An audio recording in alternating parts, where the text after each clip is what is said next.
செல்வம் தந்திடும் அடியார்படு துயராயிரவெல்லாம் நிலம் தரம் செய்யும் நீர் விஷம் வரும் அருளோடு பெருநிலமளிக்கும் வரம் தரும் மற்றும் வணக்கம் ஜாஜா. வணக்கம் சார். வணக்கம். வணக்கம் வணக்கம். மடலூறுதல் ஆரம்பிச்சிங்கிறதுனால அது மடலூறுதல் குறித்து நமக்கு நிறைய வேறு வேறு கருத்துக்கள் இருக்கு. ஆனா பொதுவா மடலூறுதல் என்பது கழுத மேல ஏறி போவாங்கங்கிறது தமிழ் அறிஞர்கள் சொல்வது. அப்படி இல்லை என்றும் சொல்வார்கள். பனை ஓலையால் ஒரு பண மட்டையோடு கூடிய பனை ஓலையை எடுத்து அதால இப்படி தலையில அடிச்சு ஓசை எழுப்பி கொண்டு ஊரில் இருக்கிறவர்கள் கவனத்தை எல்லாம் கவர்ந்து என்னை இவன் இந்த மாதிரி செய்தான், என்னை அப்படின்னு இவ பெண் சொல்றான். வழக்கமா ஆண்கள் தான் அதை சொல்லுவாங்க. நான் இந்த பெண் மேல் இவ்வளவு பிரியமா இருக்கேன், நான் இந்த பெண்ணுக்காக இன்னெல்லாம் செஞ்சேன், இந்த பெண்ணின் மேல் ஆசை கொண்டு நான் இப்படியெல்லாம் காரியங்களை செய்தேன், அவள் என்னை இப்போது ஏறெடுத்து பார்ப்பதில்லை அப்படின்னு ஊரறிய புலம்பி எல்லா இடத்துக்கும் சொல்லிட்டு வர்றது. இதனால என்ன நடக்கும்? ஒண்ணு, அந்த பெண்ணுக்கு அதுக்கப்புறம் திருமணம் நடக்கிறது கஷ்டம். ஏன்னா அந்த பெண்ணின் பெயரை ஒருத்தன் ஊர் புறம் சொல்லிட்டு தெரிஞ்சிட்டான், அவன் என்னோட காதலின்னு சொல்லிட்டு தெரிஞ்சிட்டான். அப்புறம் இந்த ஆண் அது இப்படி ஒரு பெண்ணை கடைசியா வந்து அவளை அவளை கைப்பற்றுகிற இடம் இருக்கு இல்லையா, அந்த பெண்ணை திருமணம் செய்துக்கிற இடம் இருக்கிறதுலயே ஆக கேவலமான முறையாக சொல்லப்படுவது மடலூறுதல் தான். ஆணுக்குரிய தகுதியாக மடலூறுதல் சொல்லப்படுவதில்லை. மடலூறுதல் மிக மோசமான செய்கையா சொல்லப்படுது. ஆனா அன்னைக்கு இருந்த பெண்களின் நிலைமையில வேற வழி இல்லாம அவனை கல்யாணம் பண்ணிக்கிறது. நமக்கே 1980s வரைக்கும் வந்த படங்கள்ல யாரு கற்பழிச்சானோ அவனை கல்யாணம் பண்ணிக்கிறதுங்கிறது தானே பெண்களுக்குரிய தலையெழுத்தா சொல்லப்பட்டது. அத மாதிரியான ஒரு விஷயமா மடலூறுதல் இருக்கு. அந்த பெண்ணுக்கு வேற வழி இல்லாம ஆக்கக்கூடியதா இருக்கு. ஸோ அதனால மடலூறுதல்ங்கிறது தன்னுடைய ஒரு ஆண் அதை செய்யும் போது தான் ஆண் என்பதற்கான கௌரவத்தையும் அந்த பிறர் தன்மேல் வைத்திருக்கக்கூடிய மரியாதையையும் இழக்கும் செயலாக சொல்லப்படுவது. அவற்றையெல்லாம் தராசோட ஒரு பக்கம் வச்சுட்டு தான் இன்னொரு பக்கம் தான் ஆண் என்னும் அந்த பெருமையையும் அந்த தான் சம்பாதித்து வைத்திருக்கிற அந்த ஊர்ல வச்சிருக்கிற நற்பெயர், இது அனைத்தையும் தராசோட ஒரு பக்கம் வச்சுட்டு இன்னொரு பக்கத்துல அந்த பெண்ணினுடைய காதலி ஒரு வற்புறுத்தலாக இன்னொரு பக்கம் வைக்கலாம். அதான் மடலூறுதல்ல இருக்கிற அடிப்படை. இங்க மடலூறுதல் வரல. ஆனா முதல் பாடல்ல அவ பனை ஓலை இருக்கிற இடத்துக்கு போறான்னு ஒரு குறிப்பு வருது. அப்பம் பெரிய வாச்சாம்பிள்ளை என்ன சொல்றாரு, அவ மடலூறுவதற்காக பனை ஓலை எடுக்கலான்னு பனைமரம் பக்கம் போனா, அப்படி போன இடத்துல அங்க இருக்கக்கூடிய அன்றில் பறவையினுடைய குரலை கேட்டு அவள் மனது மிகவும் தளர்ந்து போய் அப்படியே திரும்பி வந்துட்டா அப்படின்னு சொல்றாரு. அப்ப மடலூறுவதற்கான குறிப்பு இல்லை. ஆனா பனை ஓலைன்னு வந்த உடனே இவர் அப்படி ஒரு லிங்கை ஏற்படுத்திக்கிறாரு ஒரு கூடுதல் சுவாரஸ்யத்துக்காக. இப்ப முதல் பாடல்லே இருக்கு இல்லையா, கார் மடல் பெண்ணை அன்றில் அறிகுறலும் ஏ வாயினூடு இயங்கும் எகின் கொடிதாலோ பூவார் மனம் கமழும் புல்லானி கைதொழுதேன் பாவாய் இது நமக்கு ஓர் பான்மையே ஆகாதே. இது ஒரு டயலாக்கா வச்சு பார்த்தா சுவாரஸ்யமா இருக்கும். தோழி கேக்குறா, பாவாய் பெண்ணே, இது நமக்கு ஓர் பான்மையே ஆகாதே, இது நமக்குரிய ஆட்டிடியூடே கிடையாதே. இது பான்மை அப்படின்னா ஆட்டிடியூடுன்னு நம்ம சொல்லலாம். மனப்பான்மை அப்படி சேர்த்து எழுதுறோம் இல்லையா தமிழ்ல. மனப்பான்மை என்கிற சொல் என்ன? மனம் சிந்திக்கும் விதம், தாட் ப்ராசஸ், அதுதான் பான்மை அப்படின்னு சொல்றது. அப்போ இது நாம சிந்திக்கிற வழிமுறை கிடையாது, இது நாம வழக்கமா யோசிக்கிற முறையே கிடையாது. அப்படி இருக்கியே நீ, அப்படி என்ன செஞ்சிட்ட? கார் மடல் பெண்ணை, பெண்ணை மூணு சுழியின் பெண்ணை என்பது பனை, தென்பெண்ணை ஆறுன்னு நம்ம சொல்றோம் இல்லையா, அந்த ஆற்றின் கரைகள்ல பாத்தீங்கன்னா நிறைய பனைமரங்கள் இருக்கும். இப்பவும் வெட்டி வீழ்த்தினது போகவே அவ்வளவு பனைமரம் அங்க இருக்கு. அதான் அந்த பெண்ணை அப்படிங்கிறது அந்த பனை மரத்திற்கும் குறிக்கக்கூடிய பெயர். அது மடல், நன்கு அந்த இது மட்டை, மட்டை தான் மடல் தான் மட்டைன்னு நம்ம சொல்றோம். பனை மட்டை, பனை ஓலை நன்கு அகன்று காடு முழுவதும் நிறைந்திருக்கு. பனங்காடு அது. அந்த பனங்காடு, கா என்றால் காடு, கா ஆர் சோலை காடு எல்லாமே அந்த காங்கிற சொல்லுக்கு பொருந்தும். ஆர் என்றால் அடர்ந்த பனை மரங்கள், ஓலைகள் நிரம்பிய பனைகளால் அடர்ந்திருக்கின்ற சோலையில அன்றில் பறவை. அன்றில் பறவைங்கிறது தமிழ் இலக்கியத்தில் ஒரு குறியீட்டு பறவையாக சொல்லப்படுவது. எல்லாரும் இதான் அன்றில் அதான் அன்றில்னு ரிசர்ச் எல்லாம் பண்ணிட்டு இருக்காங்க. ஆனா அது ஒரு குறியீட்டு பறவை தான். அன்றில் தனது இறை தேடியோ அல்லது வேற காரணத்துக்காகவோ வெளியே போயிட்டா 3 முறை அதை வர சொல்லி கூவுமா. அந்த 3 முறை கூப்பிடுறதுக்குள்ள அந்த அன்றில் பறவை திரும்ப வரலனா, இணைப்பறவை வரலனா, இந்த பறவை மேல இருந்து கீழே குதிச்சு இறந்து போயிருமா. வானத்துக்கு மேல உச்சிக்கு போய் ரெக்கைய மடக்கிட்டு அப்படியே பொத்துன்னு பூமியில விழுந்து இறந்து போயிருமா. பிரிவு துயர தாங்க முடியலையா. 3 டைம் கூப்பிட்டதுக்குள்ள வரலன்னா இப்படி வாயிருமா. இன்னும் கூடுதலெல்லாம் இருக்கு. ரெண்டும் சோலைக்குள் இதுல பொந்துக்குள்ள தூங்கும்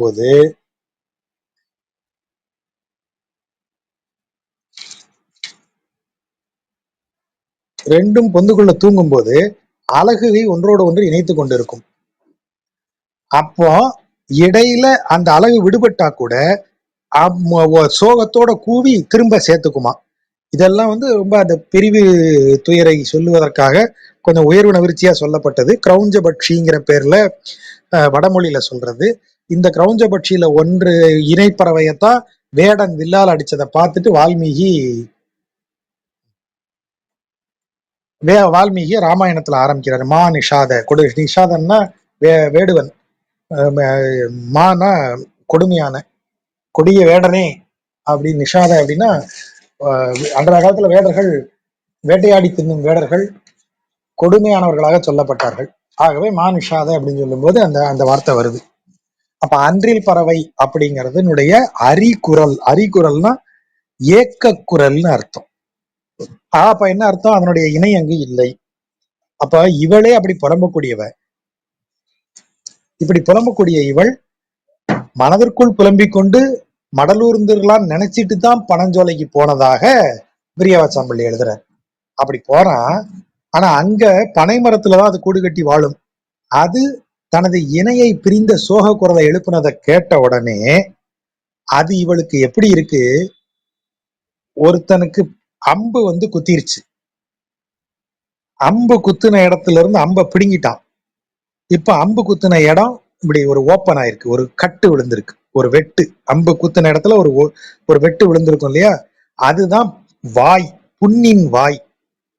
கரெக்டா தான். அதை என்ன சொல்றாரு, ஏ அப்படின்னா அம்புன்னு அர்த்தம் தமிழ்ல. ஏ என்றால் அம்பு. எய்யப்படுவதால் ஏ எனப்பட்டதுன்னு அதுக்கு தமிழ்ல சொல்றது ஒரு வழக்கம்.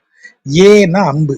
ஏ வாயினோடு அப்படின்னா அம்பு தைத்த காயத்தின் வாயில், அந்த அம்பு தொலைச்ச இடத்துக்குள்ளேயே இயங்கும் எஃகின் கொடிதாலோ, அம்பு பட்ட அதே காயத்துல ஈட்டி எடுத்து செருகுனா எப்படி இருக்கும்? எஃகு என்பது வில், சூலம், ஈட்டி, வில்லுன்னு சொல்லிட்டேன், வேல், அந்த சூலம், ஈட்டி, இது எல்லாமே எஃகுங்கிற ஒரு சொல்லுக்கு பொருந்தும்.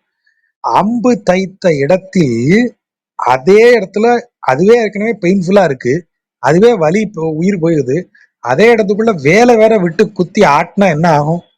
அந்த மாதிரி இருக்கு. இவளே கடும் சோகத்தோட இறைவன் தலைவன் நம்மளை இப்படி விட்டுட்டானே, நம்மளை இப்படி இத கண்டுக்காம விட்டுட்டானேன்னு அவனை பிரிந்த சோகத்துல இருந்தா, தனது இணையை பிரிந்த சோகத்துல இன்னொரு பறவை கத்துறத கேட்டா ஐயோன்னு இவளுக்கு இருக்கு.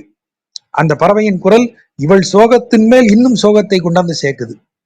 அதனால பூவார் மனம் கமழும், பூ ஆர் பூக்கள் நிறைந்த, பூக்கள் அடர்ந்த, மனம் கமழும், பூக்கள் அடர்ந்திருந்தாலே மனம் வரும் இல்லையா, அப்படி மனம் கமழக்கூடிய புல்லானி கை தொழுதேன், திருப்புல்லானியில் இருக்கும் இறைவனை நினைத்து வணங்கினேன் அப்படின்னு அவ சொல்றான். அப்ப தோழி கேட்கிறா, பாவாய், இது நமக்கு ஓர் பான்மையே ஆகாதே, இப்படி சோகப்பட்டுட்டு உட்காந்துருக்கியே, இவ்வளவு சோகத்தை நீ வாழ்க்கையில பட்டிருக்கியா, இது நம்ம விளையாட்டே கிடையாதே, நாம இத மாதிரியே கிடையாது, இப்ப திடீர்னு இப்படி ஆயிட்டியே அப்படின்னு அவ கேக்குறான். முன்னம் குறள் உருவாய் மூவடி மண் கொண்டு அளந்த மன்னன் சரிதைக்கே மாலாகி பொன் பயந்தேன். சின்ன வரிகளுக்குள்ள நிறைய விளையாட்டை விளையாடிடுறாரு. முன்னம்னா முன்பு ஒரு காலத்தில், குறள் உருவாய் குறுகிய உருவாக வந்து, அதற்கு பிறகு திருவிக்கிரம அவதாரம் எடுத்து மூவடி மண் கொண்டு அளந்த, மூவடியால் மண்ணை அளந்த மன்னன் சரிதைக்கே. சரிதைன்னா இந்த இடத்துல அவனுடைய செயல்னு அர்த்தம். இப்படி செய்த செயலை கேட்டு மயங்கிட்டேன் அவன் மேல மயக்கமாயிருச்சு. எப்படிமா அவன் விஷயத்துல மயங்குன நீ? அவன் முன்னால என்ன பண்ணியிருக்கான், ஒரு சிறு உருவத்துல வந்து திடீர்னு ஒரு பிரம்மாண்ட வடிவம் எடுத்து மூவடி மண்ணு கேட்டு இந்த பூமியை அளந்திருக்கான். அதெல்லாம் கேட்டதுல இருந்து அவன் மேல நான் மாலுற்றேன், அவன் மேல் மயங்கினேன். சரி, மயங்கி என்ன ஆயிருக்கு? இப்ப தலைவனை பிரிந்ததால் தலைவிக்கு ஏற்படக்கூடிய பசலை நோய் எனக்கு ஏற்பட்டு விட்டது. அவன் கதையை கேட்டு, அவன் செயல்களை கேட்டு அவன் மேல் மையல் கொண்டு இப்போது நான் பசலை பூத்து கிடக்கிறேன். அதான் பசலை பூத்தல் வந்து ஒரு அந்த பழுப்பு நிறத்துல தான் அந்த பெண் இருப்பா. மாம்பூ, மாம் தளிர், மாந்தளிருக்கு மாமை நிறம் அப்படின்னு பேரு. இந்த பிரவுன் அண்ட் பிளாக்னுடைய காம்பினேஷன் மாந்தளிர்னுடைய நிறம். அந்த நிறத்துல இருக்கிற பெண், அவள் உடம்புல தோல்ல ஏற்படக்கூடிய மாற்றம், தலைவன் பிரிந்ததால் அந்த நிறம் மங்கி அப்படி லேசா மஞ்சள் நிறமா தெரியும். அதுதான் பொன் அப்படின்னு சொல்றது. பசலை பூத்து இருக்கிறது அவளுக்கு பொன் பூத்திருத்தல்னு சொல்லுவாங்க. பயலை பசலை அதைத்தான் வந்து பொன் பூத்திருத்தல்னு சொல்றது. ஆகவே என்ன சொல்றார், பொன் பயந்தேன். பயந்தேன் என்றால் பெற்றேன்னு அர்த்தம். பொன், எனக்கு பசலை நோய் வரப்பெற்றேன். எதனால? இறைவன் மேல் கொண்ட மால், அவன் மேல் கொண்ட மயக்கத்தால் அப்படி ஆயிட்டேன். ஏம்மா உனக்கு மயக்கம் வந்துச்சு? அவன் வந்து வாமன அவதாரத்துல வந்து திருவிக்கிரம அவதாரமா மாறி இந்த மூவடி எடுத்து இந்த உலகையும் மண்ணையும் விண்ணையும் அளந்த கதையை கேட்டதுல இருந்து அவன் மேல மயக்கம் வந்துருச்சு. அவன் மேல மயக்கம் வந்ததுல இருந்து என் உடம்புல இப்படி நிறம் மாறிடுச்சு அப்படின்னு சொல்றான். சொல்லிட்டு அடுத்து ஒரு வரி சொல்றான். பொன்னம் கழி காணல் புல் இனங்காள். பொன்னம் கழி காணல் அப்படிங்கிறது இது திருப்புல்லானியில் இருக்கக்கூடிய ஒரு நீர்நிலை. எப்படின்னு, ஏன்னா ஒவ்வொரு நீர்நிலைக்கும் ஒரு பேர் இருக்கு. இது பொன்னங்களி காணல் அப்படின்னு இருக்கலாம் என்பது அன்னங்கராச்சாரியாரினுடைய ஒரு குறிப்பு. பெரியவாச்சாம்பிள்ளை அப்படி சொல்லல. அவர் என்ன சொல்லிட்டாரு, பொன் போன்ற கால்களை உடைய காணலில் நிற்கக்கூடிய புள்ளினங்களே அப்படின்னு அவர் விளக்கம் எடுக்கிறார். பொன்னங்கழி காணல், காணல்னா நீர்நிலை, அந்த கடலை ஒட்டி இருக்கிற நீர்நிலை தான் காணல். அங்க வந்து களி, அந்த பொன்னங்களி, மஞ்சள் நிறத்துல கால் இருக்கக்கூடிய கொக்குகள் இருக்கு, அதுதான் பொன்னங்களின்னு அவர் சொல்றாரு. அந்த கால்களோடு இருக்கக்கூடிய அந்த பறவைகளே, புள்ளினங்காள் பறவைகளே, புல்லானி அன்னமாய் நூல் பயந்தார்க்கு ஆங்கு இதனை செப்புமினே. என்ன சொல்றா, இந்த மாதிரி இந்த பொன்னங்களிங்கிற இடத்துல இருக்கக்கூடிய அல்லது பொன் போன்ற கால்களை உடைய இந்த காணல் நீரில், கழிகாணல் நீரில் இருக்கக்கூடிய பறவை இனங்களே, புல்லானியில அன்னப்பறவையின் உரு எடுத்து நூல் பயந்தார். நூல்னா என்ன? வேதம். வேதம் சொன்னவர். ஏன்னா அவர் அன்னப்பறவையின் வடிவம் எடுத்துதானே பிரம்மாவுக்கு வேதத்தை சொல்றார். அப்படிப்பட்டவர் புல்லானியில் இருக்கிறார். அவரிடத்துல போய் இதை சொல்லுங்க. எதை சொல்லணும்? நான் அவருக்கு கதையை கேட்டு அவர் மேல் மயக்கமுற்று இப்போது பசலை வாய்ந்து கிடக்கிறேன் அப்படின்னு அவர்கிட்ட போய் சொல்லுங்க அப்படின்னு சொல்றார். பெரியவாச்சாம்பிள்ளை இதுக்கு ரொம்ப சுவாரஸ்யமா ஒரு விளக்கத்தை போடுறார். எதுக்கு இங்க அன்னப்பறவையை சொல்றான்னா, இதெல்லாம் அந்த நீர் நிலையில இருக்கக்கூடிய பறவைகளாம். ஏன்னா பொன்னங்களி காணல் பறவை புள்ளினங்கால்னு சொல்லிட்டால, நீர்நிலையில் இருக்கும் பறவைகளுக்கு அன்னப்பறவை பரிச்சயமான ஒன்று. நம்ம ஆளுதான் கொக்கு, நாரை, அப்புறம் இந்த இது பாம்பு தாரா, இது மாதிரி நீர்நிலைகள்ல இருக்கிற பறவைகள்ல அன்னப்பறவையும் ஒண்ணு. நீங்க யாரோ எவரோ எவங்கிட்ட போய் சொல்லணுமோன்னு பயப்பட வேண்டாம். நீங்க போகும்போது உங்களுக்கு சொல்றேன், அவன் அன்னப்பறவையா இருந்தவன் தான், உங்க ஆளுதான், உங்களை மாதிரி தான் இருப்பான், உங்களோட சேர்ந்தவன் தான், நீங்க பயப்பட வேண்டாங்கிறதுக்காக அவர் அன்னப்பறவை எடுத்ததை சொல்றாளாம், அந்த வடிவம் எடுத்ததை சொல்றாளாம் தலைவி. வவ்வி துழாய் அதன் மேல், இது எப்படி வாசிக்கணும்னா, துழாய் அதன் மேல் வவ்வி சென்ற தனி நெஞ்சம். வவ்வினா அத நாய் கவ்விருச்சுன்னு சொல்றோம்ல, கவ்வுதல் தான், வவ்வுதல் தான் கவ்வுதல் ஆயிருக்கு. பாய்ந்து பற்றி கொள்ளுதல், இருக பற்றி கொள்ளுதல், அதான் வவ்வுதல். பாய்ந்து இப்படி இருக்க பிடிச்சுக்கிறது, இப்படி பற்றி கொள்ளுதல், கிரிப்பு, அந்த கிரிப்புக்கு தான் நம்ம வவ்வுதல்னு சொல்றது. துழாய் அதன் மேல் வவ்வி சென்ற தனி நெஞ்சம், என்னுடைய நெஞ்சம் தனி நெஞ்சம். ஏன் தனி நெஞ்சம்னு சொல்றோம்? எல்லாரோடையும் கூட்டமா நான் ஒண்ணு மயங்கல்ல அவன்கிட்ட. நான் என் மனதிற்குள்ளாகவே அவனை கண்டு, என் மனதிற்குள்ளாகவே அவன் மேல் நான் அன்பை வளர்த்து கொண்டு என் நெஞ்சத்தை அவனுக்கு கொடுத்தேன். So my heart is pure and unique. அதான் அந்த தனி நெஞ்சம்ங்கிற வார்த்தை. என் தனி நெஞ்சம் என்ன ஆயிடுச்சு, அவனை பார்த்தேன்ல, பார்த்ததும் அவன் அவன் ஒரு துழாய் மாலை, துளசி மாலை போட்டிருந்தான். அந்த துளசி மாலையை பற்றி கொண்டே என் நெஞ்சம் அவனோடையே போயிருச்சு. செவ்வி அறியாது நிற்கும் கொல், செவ்வி என்றால் முறைமைன்னு ஒரு பொருள் இருக்கு. முறைமை என்றால் அடுத்து என்ன செய்யணும், இப்ப என்ன செய்யணும்ங்கிற ஒரு அறிவு இருக்கிறது தான் முறைமை. நெஞ்சு அவனை பார்த்த மாத்திரத்துல அவன் மேல் அன்பு பெருகி அவன் அணிந்திருக்கும் துளசி மாலையின் மேல் பற்றி கொண்டு அவனோடையே போயிருச்சு. அதுக்கு அடுத்து என்ன செய்யும்னு தெரியாம இல்லையா நிக்கும் என் நெஞ்சம். செவ்வி அறியாது நிற்கும் கொல், கொல் என்றால் அல்லவா இல்லையா அப்படின்னு நம்ம கேட்கிறோம் இல்லையா, அப்படித்தானே, அந்த கன்ஃபர்மேஷன் இருக்குல்ல, அதான் கொல். செவ்வி அறியாது நிற்கும் கொல். அப்படி போன நெஞ்சு எதை பத்தியும் யோசிக்கல, வருங்காலம் நிகழ்காலம் எதையும் யோசிக்கல. அவனை பார்த்த மாத்திரத்துல அவன் மீது பற்று கொண்டு அன்பு கொண்டு அவனது துளசி மாலையை பற்றாக கொண்டு அவனோடு போய்விட்டது. போனதுக்கு அப்புறம் தான் அதுக்கு என்ன செய்யணும், என்ன பண்ணணும், அடுத்து என்ன பண்ணணுங்கிறதெல்லாம் அதுக்கு தெரியாது. அது அப்படியே தகைச்சுதான் நிற்கும். இறைவனை கண்ட பக்தன் அப்படிதான் இருப்பான். அவன் ஃபியூச்சர் எல்லாம் பார்க்க மாட்டான். சரி, இறைவனை பார்க்கணும். அப்ப இறைவனை பத்தி நம்ம என்ன செய்யணும், வழக்கமா நெக்ஸ்ட் இயர் 2027 பிப்ரவரியில இருந்து நம்ம இறைவன்கிட்ட ஈடுபடுவோம் அப்படி நம்ம நினைக்கவே முடியாது. பக்தனின் நெஞ்சம் பார்த்த மாத்திரத்துல அப்படியே கரைஞ்சி இறைவன் மேல போய் விழுந்துரும். அதான் அவர் சொல்றது. அப்படியே என்ன செய்ய தெரியாம அவனை பார்த்துட்டு அப்படியே திகைச்சு நிக்குமே என் நெஞ்சம். நித்திலங்கள் பவ்வ திரை உலவு, பவ்வம்னா கடல், பவ்வம், பவ்வம்னு வடமொழி சொல், அதான் தமிழ்ல பவ்வம்னு வருது. இந்த பவ்வம் திரை, திரைனா அலை, பவ்வம் திரை உலவு நித்திலங்கள், கடல் அலையின் மீது முத்துக்கள் எல்லாம் அப்படியே விழுது. அப்படி அந்த கடல் கடலுக்குள்ள இருந்து அலை வரும்போது அது மேலெல்லாம் அப்படி முத்தை தூக்கிட்டு வருது. முத்து அதனுடைய அலையில உலவுதான். அப்படிப்பட்ட திருப்புல்லானியை நோக்கி கைதொழுதேன். நித்திலங்கள் பவ்வ திரை உலவு புல்லானி கைதொழுதேன். தெய்வ சிலையார்க்கு என் சிந்தை நோய் செப்புமினே. இன்னும் அந்த பறவைகள்கிட்ட தான் சொல்லிட்டு இருக்கா. தெய்வ சிலை, சிலை என்றால் வில், சிலையான் வில்லுடையவன், தெய்வ சிலையான் தெய்வீகமான வில்லாகிய கோதண்டத்தை உடையவனாகிய ராமனுக்கு என் சிந்தை நோய், நான் மனதால் அவனை நினைத்து நோய் கொண்டிருக்கிறேனே, அதை சொல்லுவீர்களாக, செப்புமினே அப்படின்ற.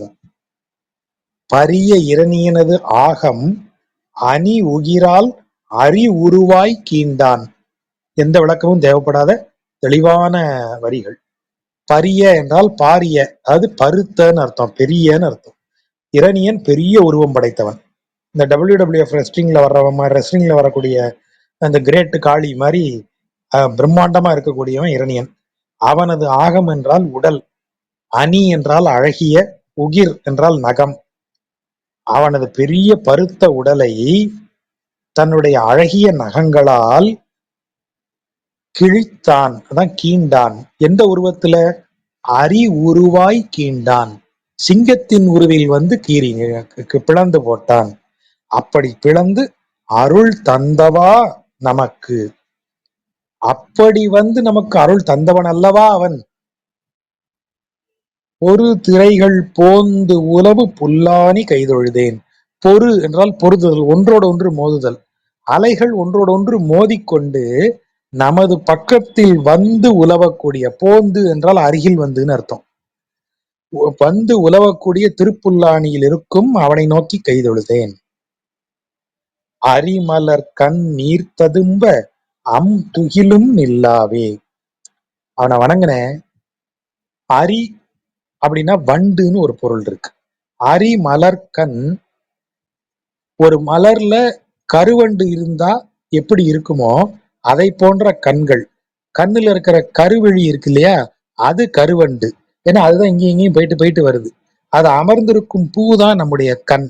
நம்ம பூவிற்கு கண் ஒரு பூன்னு வச்சுக்கிட்டீங்கன்னா அதுல வண்டாக இருக்கக்கூடியது கருவழி.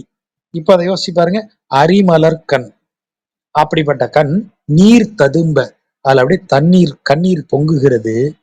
எனது ஆடை நில்லாமல், உடலில் நில்லாமல் நழுவுகிறது. ஏன்னா அவனை நினைச்சு நினைச்சு ஏற்கனவே பசலை நோய் வந்துருச்சு. இப்ப என்ன ஆயிருக்கு, அப்படியே மெலிஞ்சிட்டேன். அதனால நான் அணிந்திருக்கிற ஆடை மேல நிக்க மாட்டேங்குது, லூஸ் ஆயிருச்சு. மெலிஞ்சதுனால அப்படியே லூஸ் ஆகி நழுவி விழுது. அம் துகில் அழகிய எனது ஆடையும் நில்லாவே, உடம்புல நிக்க மாட்டேங்குதே, அவனை நினைச்சு அப்படி ஏங்கிட்டு இருக்கேனே.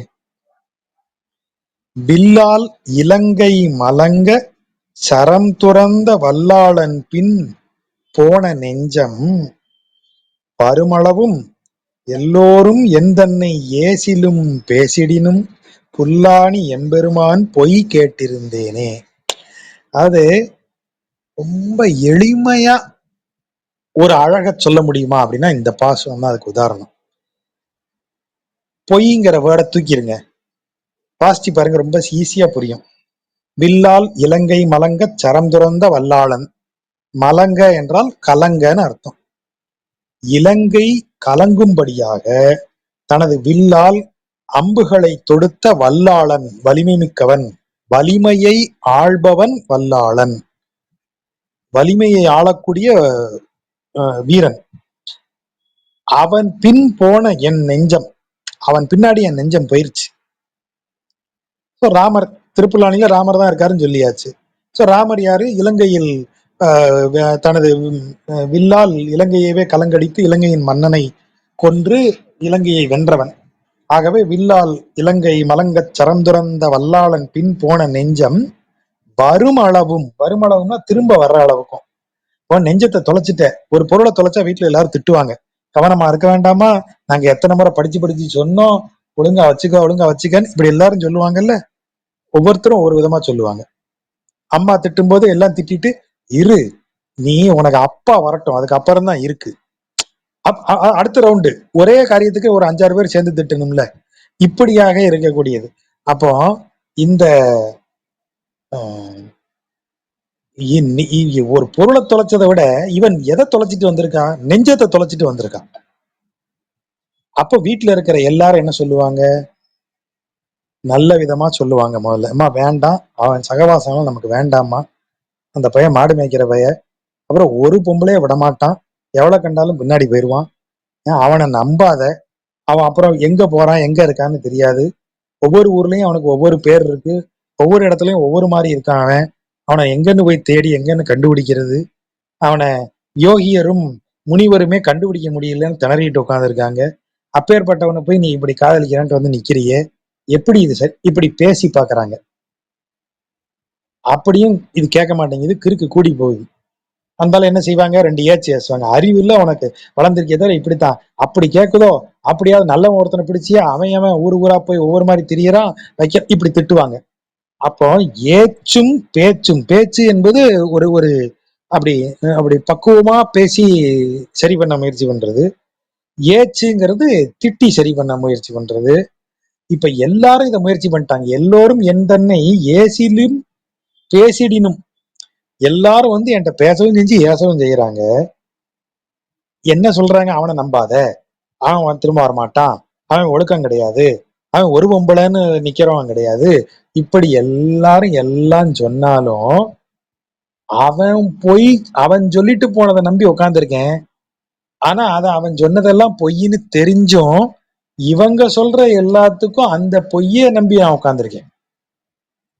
பொய் கேட்டிருந்தேனே, அதுதான் வார்த்தை.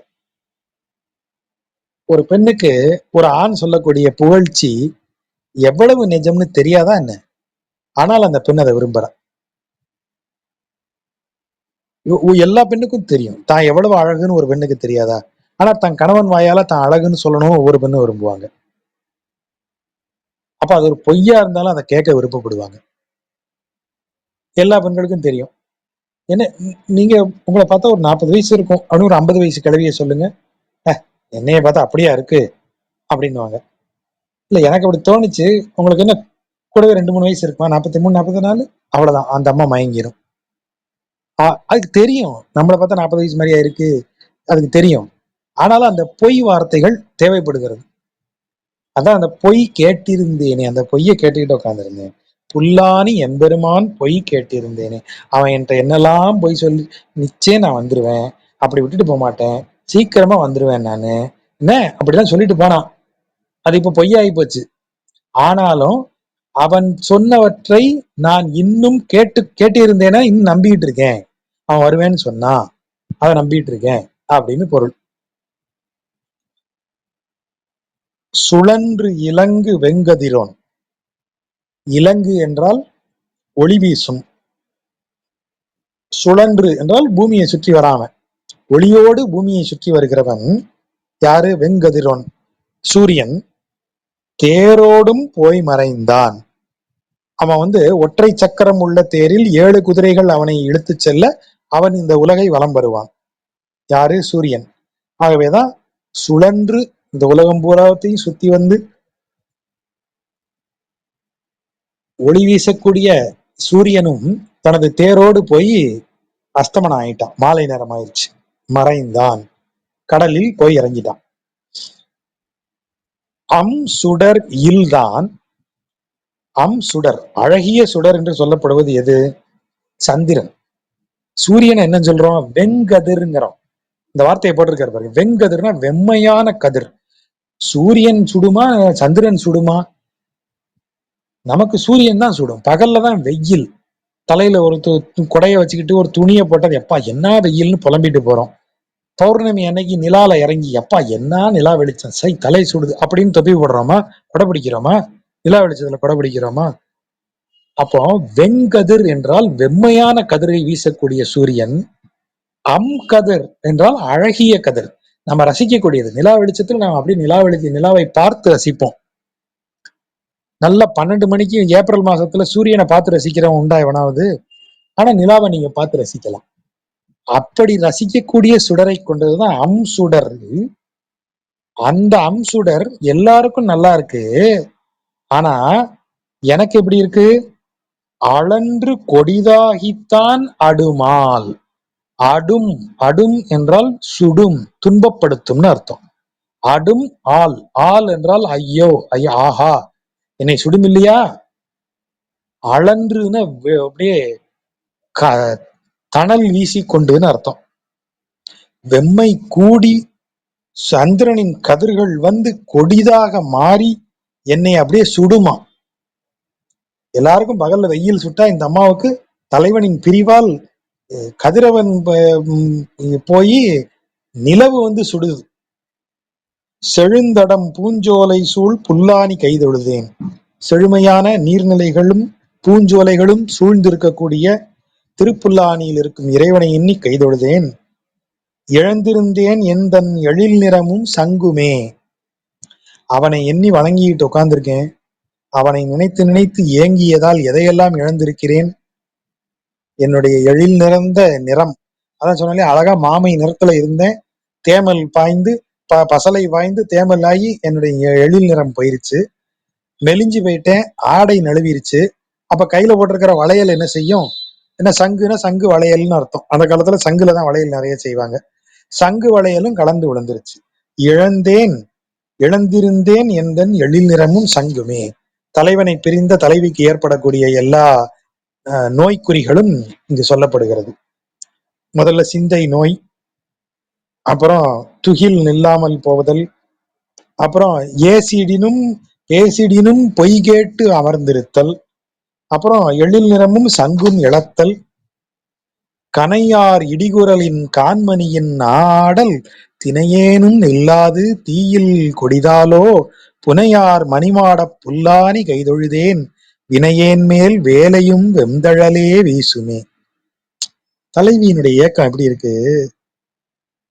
மாலை நேரம் நெருங்க நெருங்க நடுங்குறா. பகல்ல கூட என்னத்தையாவது ஒண்ணு செஞ்சு சமாளிச்சு எப்படியோ பொழுது தள்ளிடுறேன், அவன் நினப்பு இருந்தா கூட. ஆனா மாலை நேரம் வந்த பிறகு அவன் நினப்பு என்னை ரொம்ப கொல்லுது. எது மாலை நேரம்? இப்ப இருக்கிற மாதிரி கடிகாரம் இல்லை.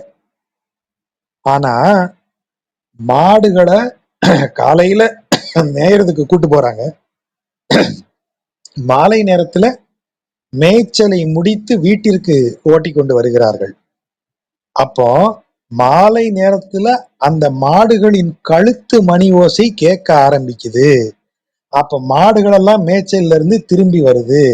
திரும்பி வருகிறது என்றால் மாலை நேரம் ஆகிவிட்டதுன்னு பொருள். ஆகவே மாலை நேரத்தை அறிவிக்கக்கூடிய ஒரு ஒலிக்குறிப்பு மாடுகளின் மேய்ந்து வீடு திரும்பும் மாடுகளின் கழுத்து மணி ஓசை.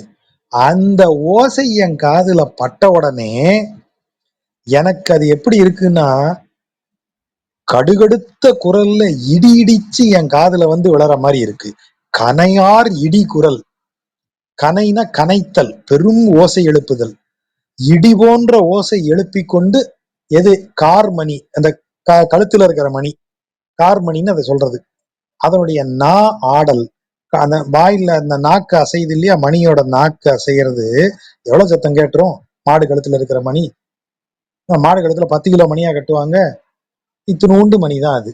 அந்த ஓசையினுடைய இது வந்து இவளுக்கு எப்படி இருக்கான், கனைக்கும் ஓசையோடு இடி போன்ற குரலோட அது வந்து காதுல கேக்குது, இந்த மணியினுடைய நா அசைவது.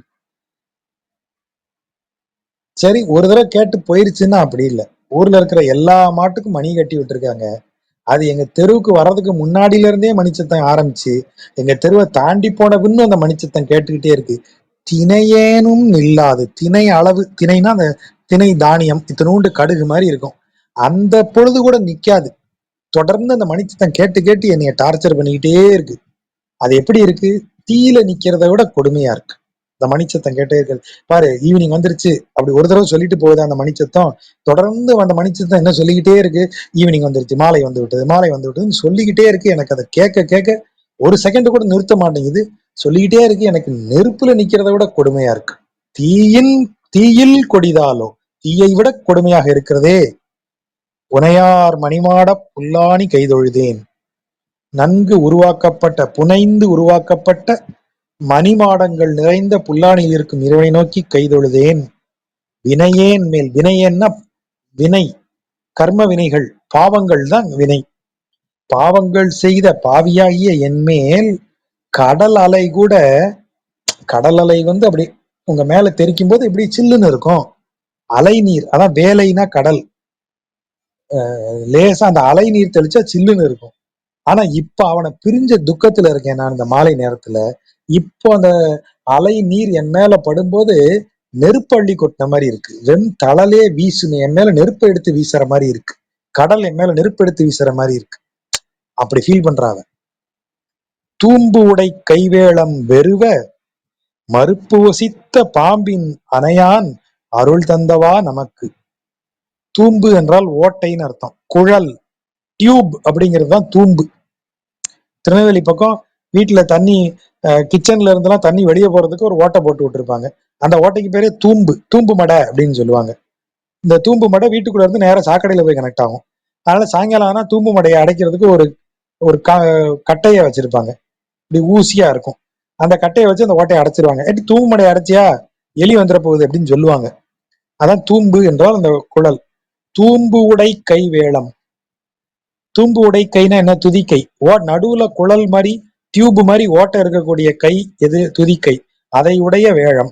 அது வெறுவ, அது அஞ்சும்படியாக மறுப்பு வசித்த, மறுப்பு என்றால் தந்தம், யானையினுடைய தந்தம், அதை உடைத்த பாம்பின் அணையான், பாம்பனையில் பள்ளி கொண்டிருப்பவன் நமக்கு அருள் தருகிறான். அருள் தந்தவா, அருள் தந்தான் அல்லவா. பூஞ்செருந்தி, செருந்தி மலர், செருந்தி பூ, குறுக்கத்தி பூவை தான் பூஞ்செருந்தின்னு இவங்க சொல்றாங்க. செருந்தி பூ பொன் சொரியும், பொன் போன்ற மலர்களை அப்படியே கொட்டும். புல்லாணி கைதொழுதேன், புல்லாணியில இருக்கக்கூடிய அந்த இறைவனை நோக்கி வணங்கினேன். தேம்பல் இளம்பிறையும் எந்தனக்கு ஓர் வெந்தழலே. தேம்பல் இளம்பிறைனா என்ன? சிறிய கீற்று போல தெரியற சந்திரன். தேம்பல் என்றால் தேம்பிய, அதாவது மெலிந்தன்னு அர்த்தம். மெலிந்த சந்திரன், அதாவது சந்திரன் முழு நிலவா இருந்தா என் மேல இந்த பாட்டுல பார்த்தோம் இல்லையா, 6வது பாட்டுல பார்த்தோமே, அளன்று கொடிதாகி அம்சுடரில் தான் அடுமால், அப்படி முழு நிலவு வந்து என்னை சுற்றுச்சுன்னு சொல்லலாம். ஆனா இப்ப நான் இருக்கிற ஸ்டேஜ்ல ஒரு பிறை நிலவு, சின்ன பிறை நிலவு வந்தா கூட அதுவே எனக்கு ஒரு பெரிய நெருப்பு மாதிரி தெரியுது. தேம்பல் இளம்பிறையும் எந்தனக்கு ஓர் வெந்தழலே. அவனை பிரிஞ்சு இருக்க முடியலையே என்னால. அவனை பிரிஞ்சு இருந்தா குளிர்ந்த கடல் நீர் கூட என் மேல நெருப்பு மாதிரி படுது. குளிர்ந்த சந்திரனின் கிரணங்கள் கூட என் மேல நெருப்பு மாதிரி வந்து அளன்று அடும், என்னை சுட்டு பொசுக்குகிறது.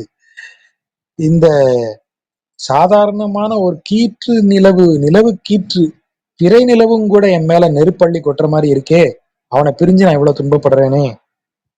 வேதமும் வேள்வியும் விண்ணும் இருசுடரும் ஆதியும் ஆனான் அருள் தந்தவா நமக்கு.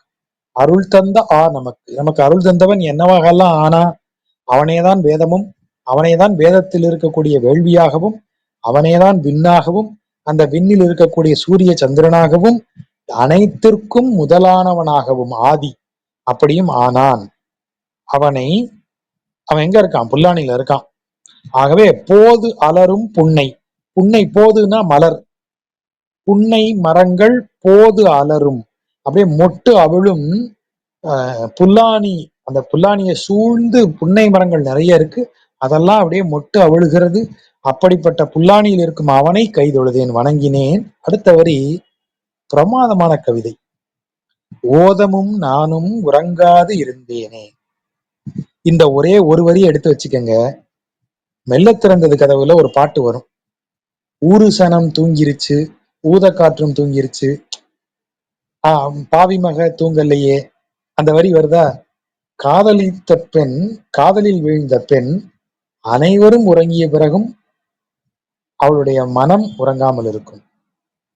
தென்றல் உறங்கிய போதும் என் சிந்தை உறங்காதுன்னு ஒரு பாட்டு உண்டு, பழைய பாட்டு ஒண்ணு.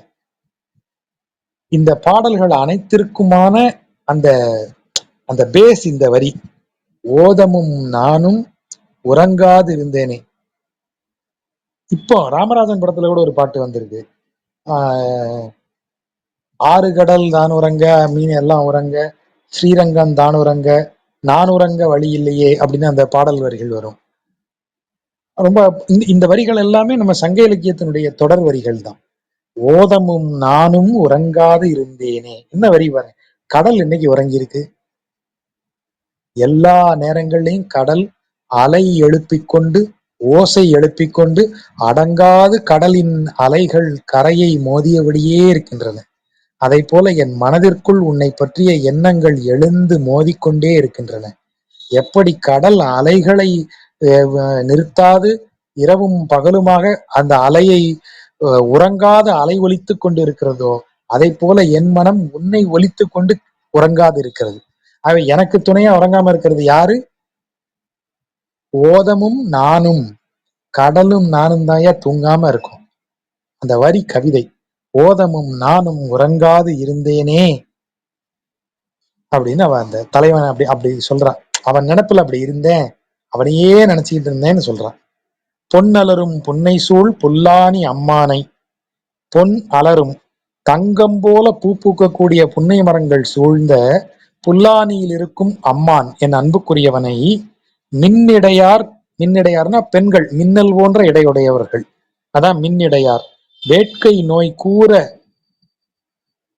அவர்கள் அவன் மேல் வேட்கை கொண்டு நோய்வாய்ப்பட்டதை கூற இருந்ததனை, அப்படி இருந்த நிலையை, கல்நவிலும் திந்தோள் கலியன், கல்லை ஒத்த, நவிலும் என்றால் அதை போன்ற, கல் போன்ற திண்மையான தோள்களை உடைய கலியன், படைத்தளபதி இல்லையா, அதான் கல் போன்ற தோல் உடையவன்.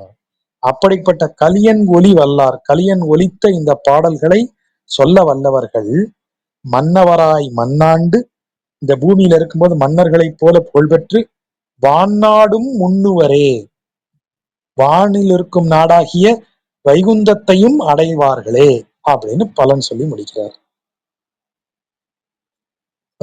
கொஞ்சம் விரைவாவே சொல்லிட்டேன்னு நினைக்கிறேன். நண்பர்களுக்கு நன்றி. நன்றி ஜெஜா, அருமையான விளக்கம்.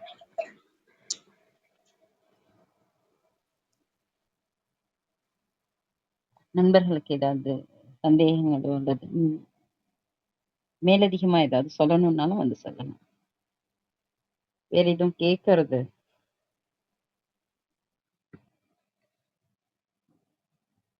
கீழே இருக்க நண்பர்கள் ஹேண்ட் ரைஸ் பண்ணீங்கன்னா ஆட் பண்றேன். முத்துகிருஷ்ணன் சார் ஏதாவது கேட்கணுமா? மூணு இல்லைம்மா.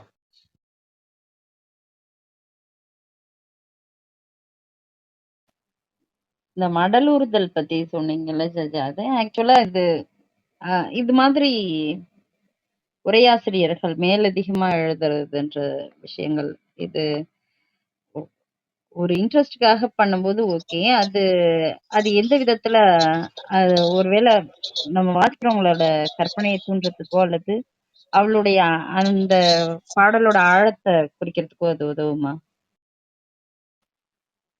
அது அந்த இடத்துக்கான ஒரு குறிப்பு எடுத்துக்கிறாரு. பாவாய் இது நமக்கு ஒரு பான்மையே ஆகாதே, இது நாம செய்யக்கூடிய விஷயம் இல்ல, நம்ம யோசிக்கக்கூடிய விஷயம் இல்லையே அப்படின்னு சொல்லும் போது எதை சொல்லுகிறாங்கிற ஒரு குறிப்புக்கு அவ பனைமரத்துக்கு கீழே போய் நின்ன சீனை சொல்றாரு.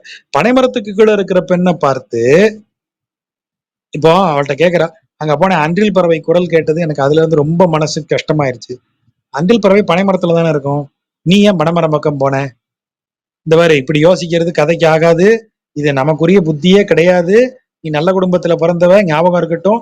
இந்த டோனை அப்படியே பாட்டுக்குள்ள கற்பனை பண்றாரு. பாவாய் இது நமக்கு ஒரு பான்மையே ஆகாதே அப்படின்னு சொல்ற போது யாரை நோக்கி இது சொல்லப்படுகிறது? பாவாய்னா பாடக்கூடிய தலைவியை நோக்கி சொல்லப்படுகிறது. இது நமக்குரிய வேலையே கிடையாதே அப்படின்னு சொல்லும் போது எது வேலை? மேல அவ எந்த வேலையும் செய்யல, தனது துயரத்தை மட்டும்தான் சொல்றா. புல்லாணி கைதொழுதேன்னு சொல்றா. புல்லாணியை வணங்குவது நமக்குரிய செயல் இல்லைன்னு சொல்ல முடியாது. அப்ப எதையா இது நமக்கு பான்மை ஆகாதேன்னு சொன்னா, இதை நினைச்சு கூட பார்க்காதேன்னு சொன்னது. கைதொழுதேன் ஆக்ஷன். அப்ப அவ எதை நினைச்சு பார்க்காதேன்னு சொன்னா, பான்மை அன்றே, பான்மை ஆகாதே அப்படின்னு சொன்னா எதை நமக்குரிய சிந்தனையே கிடையாதுன்னு சொல்றானா, அப்ப இவ போய் நின்ன இடம் பனைமரத்துக்கு கீழே அப்படின்னா இவ மடலூரை நினைச்சிருக்காளோ நினைச்சு அதை சொன்னதாக அந்த குறிப்பு எடுக்கிறது. அது ஒரு கூடுதல் குறிப்பு தானே ஒழிய அது அதீதமாக எல்லாம் போல. அதை அப்படி கற்பனை பண்ணிக்கிறதுக்கான இடம் அங்க இருக்கு, அவ்வளவுதான். ஆமா ஜஜா, அந்த பனை மரம் நாங்க குறிப்பிட்டதே இது வழியா இதை வந்து சேரணும் அப்படின்றதுக்காக தானோ. அஞ்சு பறவை பனை மரத்துல மட்டும்தான் இருக்கும் இல்ல இல்லையா? இப்ப இல்ல இல்ல அப்படின்னு இல்ல. இந்த இடத்துல ஆனா பனைமரத்துலதான் அது பெரும்பாலும் இருக்கும்னு சொல்றதுனால அந்த குறிப்பு அப்படி கொண்டு வந்தது. பனையும் வருது இல்லையா இந்த பாடல்ல அப்படின்னு தான். ஆமா ஆமா, அந்த பெண்ணைங்கிறது பனைமரம் தான். அதனால அது இதுக்குதான் சென்று சேரணும்ன்றதுதான். அப்புறம் மடல் இது வந்து திருமங்கையாழ்வார் பாசுரமே எழுதியிருக்காரு மடலேறுதல் பத்தி. ஆகவே அதனால இவருக்கு அந்த குறிப்பை தாராளமா ஏத்தலாம்.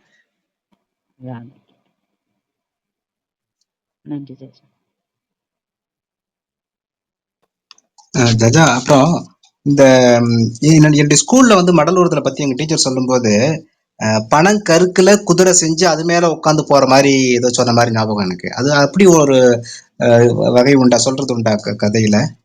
ஆமா, இது எல்லாமே சங்க புலவர்களுக்கு சங்க விளக்கம் எழுதும் போது ஔவை துரைசாமி பிள்ளை தான் இதை எழுதுனதுன்னு எனக்கு நினைவு. அவர் தான் முதல்ல மடல் ஊர்தல்ல இந்த குதிரை மாதிரி செஞ்சு ஏறுவாங்க அப்படின்னு. ஊர்தல் என்கிற வார்த்தை வந்தாலே நமக்கு ஏதோ ஒன்றின் மேல் ஏறி போறதுதான்.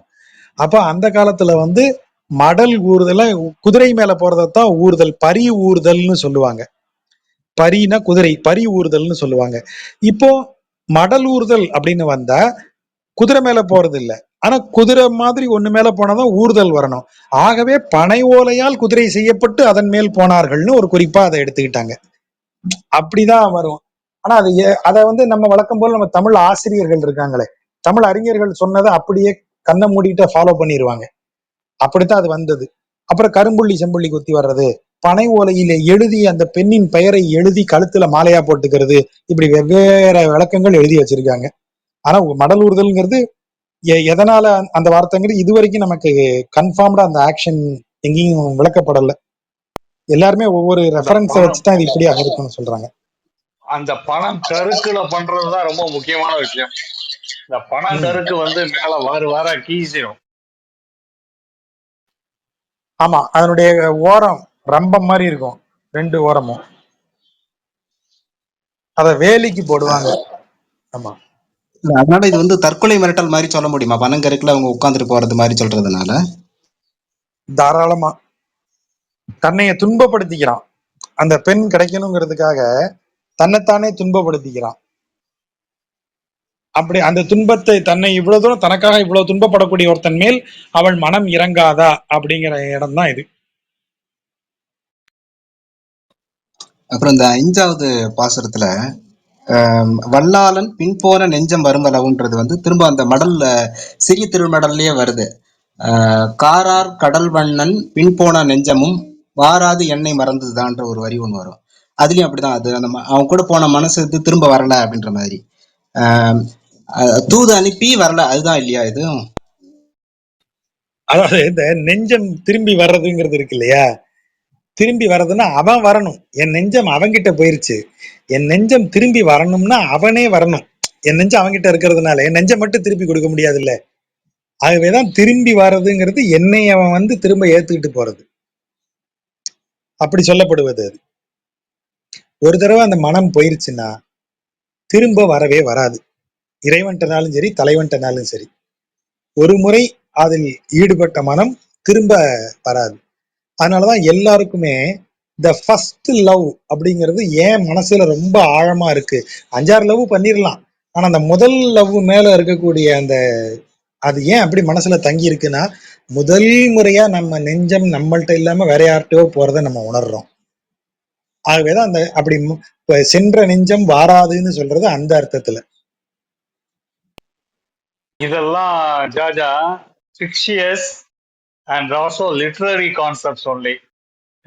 ரியல் லைஃப்ல அதெல்லாம் கிடையாது. கொஞ்சம் நெஞ்சம் தொடர்பு இருக்குமே தவிர உண்மையிலே இப்படி எல்லாம் கிடையாது.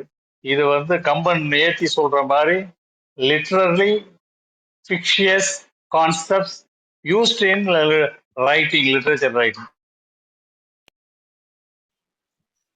உங்களுக்கு எல்லாம் லவ் பத்தி ஒண்ணுமே தெரியல சார். நல்லா சொன்னீங்க. சந்தோஷ் என் சம்சாரத்துக்கு 2 தடவை சொல்லு. அவங்களே சொல்லுவாங்க சார். ஆமா, இது அந்த அந்த உணர்வினுடைய ஆழம் நமக்கே தெரியும். இப்ப யாரும் அவ்வளவு அது மாதிரி நெஞ்சம் போயிருச்சு அப்படின்னு அதான் நம்ம ஏற்கனவே சொன்னோம் இல்லையா, 5-6 லவ்வுக்குலாம் இது தெரியாதுன்னு சொல்றோம். அந்த முதல் லவ் மேல மட்டும் ஏன் அப்படி இருக்கு அப்படின்னு சொல்றதுக்கான பொருள் அதுதான். அந்த முதல் காதல்ல நெஞ்சம் அந்த ஒரு தடவை போயிருச்சுன்னா 2வது முறை அந்த காதலை தோத்து போயிடலாம், அல்லது அந்த காதல் நிறைவேறாத காதலாகவே ஆகலாம். அப்படி எல்லாம் ஆனா கூட நீங்க பழையபடி இந்த காதலிப்பதற்கு முன்பு இருந்த ஒரு வெளிப்பாட்டு தன்மையோடும் அதுல இருந்த ஒரு அப்பாவித்தனத்தோடய நம்ம திரும்பி வர முடியுமா? அப்படி வரவே முடியாது. நம்ம நெஞ்சம் ஒரு தடவை இன்னொருத்தர்கிட்ட போச்சுன்னா அதே ஃப்ரெஷ்னஸோட திரும்ப நம்மள்ட்ட வர முடியுமா? வரவே முடியாது. அதுதான் இங்க அப்படி நெஞ்சம் போனது திரும்ப வராது, பின் வராதுன்னு சொல்லிட்டே இருக்கிற இடம் அப்படிதான். ஜாஜா, அப்புறம் போன கிளாஸ்ல எனக்கு ஒரே ஒரு சந்தேகம். அது மலர்கள் எல்லாம் நான் ஒவ்வொரு பாசுரத்திலையும் ஒவ்வொரு மலரை கொண்டு வந்து சொல்றாரு. அப்ப அந்த மலருக்கான பண்பை அந்த சுச்சுவேஷன்ல பொருத்தி பார்க்க முடியுமா, அல்லது அது அது போல உண்டா? அது அப்படி ஒரு பார்வை உண்டா? உதாரணத்துக்கு கொத்தான ஞாழல் மலர்களை கொண்டு வந்து என் தலையில வச்சுட்டா அந்த நேரத்துல என்னோட கூடிட்டான் அப்படின்னு சொல்றாங்க. ஏன் ஞாழல் மலரை சொல்லணும்? அதுக்கு மலர்ல இருந்து ஏதாவது குறிப்பு உண்டா? இந்த மலருக்கான குறிப்புங்கிறது நம்ம வகுப்புலையும் பேசணும்னு நினைக்கிறேன். இது எல்லாமே நெய்தல் நில மலர்கள். தாழை, ஞாழல், செருந்தி, இது எல்லாமே நெய்தல் நில மலர்கள். செங்கழுநீர் பூ, செங்கழுநீர் பூ, இது அத்தனையுமே பூக்கள், புன்னை மரம். இது புன்னை மரம்லாம் கடற்கரை நெய்தல் நிலத்துக்கே உரிய மரங்கள். ஸோ நெய்தல் நில மலர்கள், நெய்தல் நில தாவரங்கள், அவற்றினுடைய மலர்களை அவர் அப்படியே அங்க பயன்படுத்துறாரு. அதுல இருக்கிற மர வகைகள் செடி வகைகள், பூ வகைகள், இது எல்லாத்தையும் எடுத்து பாருங்க. அப்படியே தொல்காப்பியத்துல போய் நீங்க அந்த இது விளக்குவாங்க இல்லையா பொருள், அந்த தொல்காப்பியத்துல அந்த கருப்பொருள் விளக்கம் நன்னூல்ல கூட பார்க்கலாம். இறையனார் அகப்பொருள் விளக்கம் அதுல பாத்தீங்கன்னா இதே லிஸ்ட் அப்படியே நெய்தல் நிலத்துக்கு உரியதா இருக்கிறத பார்க்கலாம். கடலும் கடல் சார்ந்த இடமும் அந்த இடத்துலதான் இந்த புன்னை மரம் இருக்கும். நெய்தல் நிலத்துலதான் ஞாழல், அப்புறம் இந்த செருந்தி, அப்புறம் இந்த இது புன்னை, தாழை, இதெல்லாம் அங்கதான் இருக்கும் அப்படின்னு நம்ம பார்க்கலாம். நெய்தல் நில குறிப்பு தான் அது. இது நெய்தலும் மருதமும் மருங்கிய இடங்களா இருக்குது. அந்த இடம் கொஞ்சம் முதல்ல நெய்தல் அந்த ஓரத்துல, உள்ளுக்குள்ள போக போக மருத நிலம், அதுலதான் இந்த வயலு உழுது கிடக்கிறதெல்லாம் சொல்றது. ஆமா இல்ல இப்ப அந்த இடம் வந்து சுட்டக்கூடிய இப்போ நெய்தல் இடம்னா நெய்தல் இடத்துக்கான உணர்வு ஏதாவது வெளிப்படுதா? அது மாதிரி கேட்கிறேன் நான். விரகதாபம் மாதிரியா, இல்ல வந்து இப்போ மல்லிகை மலர் இருக்கு, அது வந்து நெய்தல் ஏங்கி நெய்தல்ல பிரிதல் தான், பிரிதல் தான் நெய்தல்ல. நெய்தல் ஏங்கி இருத்தல், பிரிவை எண்ணி ஏங்கி இருத்தல். கரெக்டா அந்த இடத்தோட அவர் மேட்ச் பண்ணிக்கிறார். Okay okay.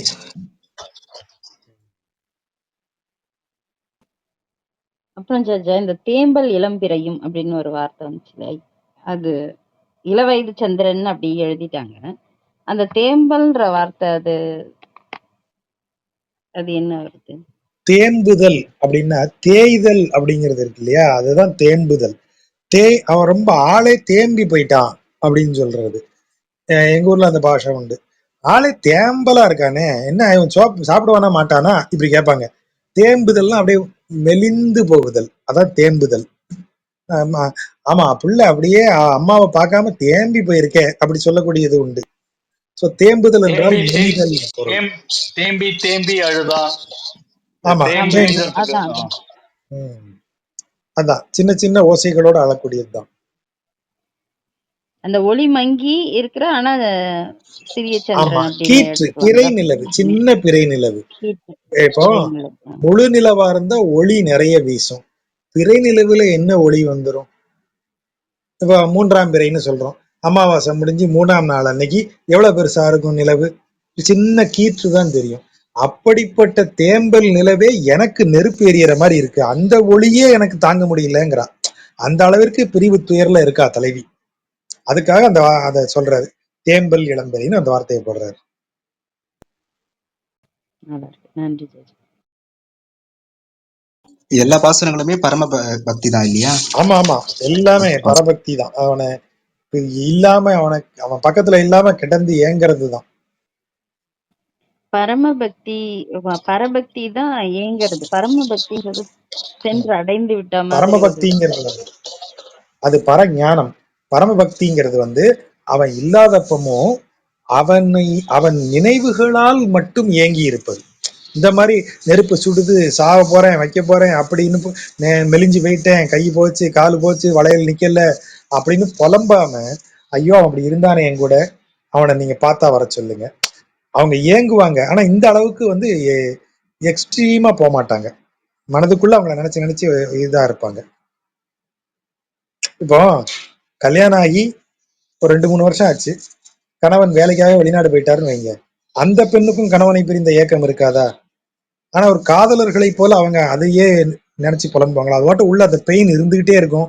ஆனா வெளியில குடும்பத்து காரியத்துக்கு எல்லாம் செஞ்சுக்கிட்டு தான் அவங்க இருப்பாங்க. அப்படி இருக்கும்போது அது பரமபக்தி. மனதிற்குள்ளாக அவனையே நினைத்து கொண்டு அந்த ஏக்கத்துல எந்த குறைவும் கிடையாது, அவனை போய் சேரலையேன்னு. ஆனா அவனோடு இருந்த நாட்களை மனதிற்குள்ள சந்தோஷமா நினைச்சு பார்த்துக்கிட்டு அதிலிருந்து ஆறுதல் அடைந்து அப்புறம் அவனை அடைவதற்கான முயற்சிகளை செய்து கொண்டு இப்படி இருக்கக்கூடியது பரமபக்தி. பரபக்தி அவன் கூட இருந்த நாட்களை எல்லாம் ஐயோ அவன் இருந்த நாளை விட இவன் இப்ப இல்லையே, அவன் இப்ப இல்லையேங்கிற புலம்பல் தான் அதிகமா இருக்கும். அதான் பரபக்தின்னு சொல்றது.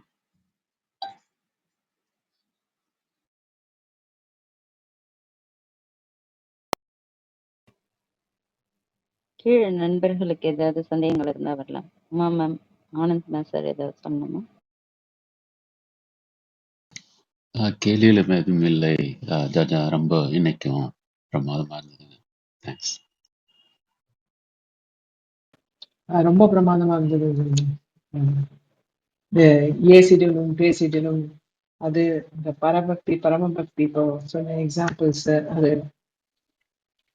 எல்லாமே ரொம்ப நல்லா இருந்தது. அதாவது இந்த ஹீட்டு சந்திரனும் அப்படி இருக்கு, இதுக்கு முன்னாடி வந்து புல் சந்திரனும் நெருப்பா கொதிச்சுதுன்னு வந்தது.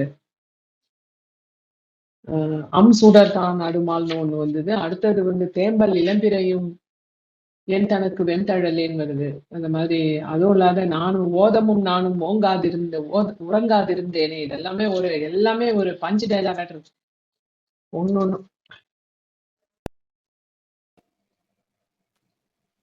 ஆமா, பஞ்ச் டைலாக் தான். ஸ்ரீராம் ஸ்ரீராம் பேசுங்க. இது ஜாஜா நன்றி. நான் இன்னைக்கு கடைசியில தான் ஜாயின் பண்ணினேன். ரொம்ப அருமையா இருந்தது. கொஞ்சம் சத்தமா ஸ்ரீராம், வழக்கம் சவுண்ட் போலவே கேட்கல. ஹை. இப்ப கேக்குறதா? இப்பயும் விட்டுதான் கேக்குது. இன்னும் கொஞ்சம் சத்தமா பேசுனீங்கன்னா நல்லா இருக்கும். ஹாய். நான் இன்னைக்கு கொஞ்சம் கேக்குது. இறுதியில தான் ஜாயின் பண்ணினேன். ரொம்ப அருமையா இருந்தது. ஒரு ரொம்ப ஸ்பெகுலேட்டிவான கேள்வி. இப்ப நம்ம மரபுல வந்து இந்த ஒரு தலைவன் தலைவியை பார்த்து ஏங்குறது வந்து எல்லா இடத்துலையுமே காண கிடைக்கிறது. அகத்துறை ஆகட்டும், அகத்துறையில நமக்கு கிடைக்கிற விளக்கங்கள் படி இப்போ வந்து பரகால நாயகி இப்போ சொல்லவே வேண்டாம், இவங்களெல்லாம் விட நம்மாழ்வாரும் ஆண்டாளும் வந்து சொல்லவே வேண்டாம். பட் ஆனால் எப்படி நம்ம சமூகத்தில் வந்து இந்த ஸ்ருங்காரம்ங்கிற ஒரு ரசமே வந்து ஏதாவது பதம் வரணும், டான்ஸ் ஆடினா மட்டும்தான் பார்க்கணும் அப்படிங்கிற மாதிரியான ஒரு அந்த அந்த சென்சிபிலிட்டி எப்படி திடீர்னு போகவே போச்சு? இது தேவையில்லாத கேள்வியா இருந்தா பதில் சொல்ல வேண்டாம். ஆஃப்கோர்ஸ். நன்றி. இல்ல இல்ல, அதாவது நம்ம மரபுல வந்து இது கொஞ்சம் ஹிஸ்டாரிக்கலா தான் அதுக்கு பதில் சொல்லணும். நம்முடைய கலைகள் எல்லாமே ஒரு மாதிரி க்ளோஸ்லி நிட்டட் சொசைட்டி செட்டப்புக்குள்ள பேட்ரனைஸ் பண்ணப்பட்ட கலைகள். இப்போ ஒரு ஊரு, அந்த ஊரை சுத்தி இருக்கிற விளைநிலங்கள் அனைத்தும் அந்த ஊர் கோயிலுக்கு சொந்தம். கோயிலுக்கு சொந்தம்னா அந்த அந்த அந்த நிலத்தை வந்து நீங்க என்ன செய்யணும், விவசாயம் பண்ணணும். விவசாயம் பண்ணி அதனுடைய ஒரு பங்கு நீங்க கோயிலுக்கு கொடுத்துடணும், அவ்வளவுதான். கோயிலுடைய நிலம்னா எல்லாம் கோயிலுக்கு தான், அப்படி கிடையாது. கோயில்ங்கிறது ஒரு சோசியல் செட்டப். அது இப்போ ஊரை சுத்தி 500 ஏக்கர் நிலம் இருக்கு. ஊர்ல இருக்கிற ஒவ்வொருத்தரும் அந்த நிலத்துல எடுத்துப்பாங்க, ஒரு பங்கை எடுத்துப்பாங்க. எடுத்துட்டு நீ எவ்வளவு எடுத்திருக்கியோ அதுல ஒரு குறிப்பிட்ட பங்கு, 4இல் 1, 3இல் 1, 5இல் 1ன்னு பங்கு இருக்கு. அதை நீ கோயிலுக்கு கொடுத்துடணும். அதுதான் கோயில் நிலங்கிறதுக்கு அத்தாட்சி. அப்படி கோயில்ல எல்லாரும் கொடுத்த செல்வம் சேர்ந்த உடனே அந்த செல்வத்தை வைத்து கொண்டுதான் ஊருக்குள்ள கிணறு வெட்டுவது, குளம் வெட்டுவது, அப்புறம் வந்து அந்த திருவிழாக்கள் நடத்துவது. திருவிழால எல்லாருக்கும் வந்து ஒரு கான்ட்ரிபியூஷன் இருக்கும். அப்ப இந்த திருவிழா வழியாக நீங்க எதை சாதித்தீர்கள்? எல்லா சமூகமும் ஒன்றுபடுவதை சாதித்தீர்கள். இன்றைக்கும் ஒரு தேர் இழுக்கணும்னு வைங்க, திருநெல்வேலிக்கு வந்து பாத்தீங்கன்னா தெரியும், ஒவ்வொரு சக்கரத்துக்கும் ஒவ்வொருத்தர் தடி போடணும், அதுக்கு ஒவ்வொருத்தர் அணை கட்டணும். அந்த இது போடுவாங்க, சக்கை போடுறதுன்னு சொல்லுவாங்க, அதனுடைய டைரக்ஷனை திருப்புறதுக்கெல்லாம். சக்கை போடுறது பல்லர்கள் வரணும், தடி போடுறதுக்கு பறையர்கள் வரணும், அதை இது பிடிச்சி தள்ளி இது பண்றதுக்கு அந்த பின்னால இருந்து உந்தி கட்டை ஏத்தி விடுறதுக்கு தேவர் வரணும். இந்த ஒவ்வொரு சமுதாயத்துக்காரங்களுக்கும் கோயில்ல இருந்து மரியாதை போகும். அவங்க வந்து அந்த தேரோட்டத்துக்கு முந்தின நாள் நின்று பரிவட்டம் கட்டி மாலை வாங்கி மரியாதை வாங்கிட்டு தான் சமூகத்து ஆட்களோட அந்த காரியத்துல இறங்குவாங்க. இப்ப என்ன நடக்குது? எல்லா சமூகமும், ஒவ்வொரு சமூகத்திற்கும் ஒவ்வொரு வேலை இருந்தா கூட எல்லா சமூகமும் ஒன்று திரண்டு ஒரு காரியத்தை செய்வதற்காக ஒருங்குபட வேண்டிய அவசியம் ஏற்படுகிறது. அந்த ஒரு காரியம் இறைவனின் காரியமா இருக்கிற மாதிரி பார்த்துக்கிட்டாங்க. அப்படி செய்வதற்குரிய வசதிகளையும் வாய்ப்புகளையும் தான் இதுல இந்த ஒரு பங்கு நிலத்துல விதை வாங்கி அதை செஞ்சாங்க. அதில் ஒன்றாகத்தான் கலைகளை புறப்பது. கோயில்னா பாடலும், கோயில்ல வாத்தியம் இசைக்கணும், கோயில்ல நடனம் ஆடணும் அப்படின்னு எல்லாத்தையும் கொண்டாந்து வச்சாங்க. அப்போ ஒரு காலத்துல நீங்க என்டர்டெயின்மெண்ட்டுக்கும் கோயிலுக்கு தான் போக வேண்டி இருந்தது. சினிமா டிராமா எதுவும் கிடையாது, என்டர்டெயின்மெண்ட்டுக்கும் நீங்க கோயிலுக்கு தான் போகணும்னு இருந்தது. அப்போ ஒரு என்டர்டெயின்மெண்ட் என்ன, வாழ்க்கையில நவரசங்களும் இருக்கணும். 9 விதமான ரசனைகளும் உங்களுக்கு அங்க கற்றுக் கொடுக்கப்படும், லைஃப் கற்றுக் கொடுக்கப்படும். அத நம்ம மரபுல இருக்கு இல்லையா? நீங்க கல்வியை கற்க வேண்டும், பிரம்மத்தை ஆராய வேண்டும். பிரம்மம் என்பது கல்வி. பிரம்மச்சாரி, பிரம்ம விசாரி, பிரம்மத்தை விசாரிப்பவன். விசாரித்தல்னா என்ன, வாட், ஒய், வென், ஹவு, இப்படி கேள்விகளால் கேட்டு அதை புரிந்து கொள்பவன். அப்படி விசாரியாக இருக்கிறவன் அதற்கு பிறகு திருமணம் செய்துக்கணும். அப்ப அவன் இல்லறத்தான் ஆயிடுறான். அப்ப இல்லறத்தான் கிரகஸ்தன் ஆயிடுறான். கிரகஸ்தனான பிறகு மூன்றாவதா என்ன ராம்குமார் சார் ஆகிறான்? கொஞ்சம் மியூட் பண்ணிக்கிறீங்களா? ராம்குமார் சார் கொஞ்சம் மியூட் பண்றீங்களா? அப்ப கிரகஸ்தனான பிறகு அவனுக்கு வானப்பிரஸ்தம் சொல்லப்படுகிறது. வானப்பிரஸ்தம்ங்கிறது என்னது?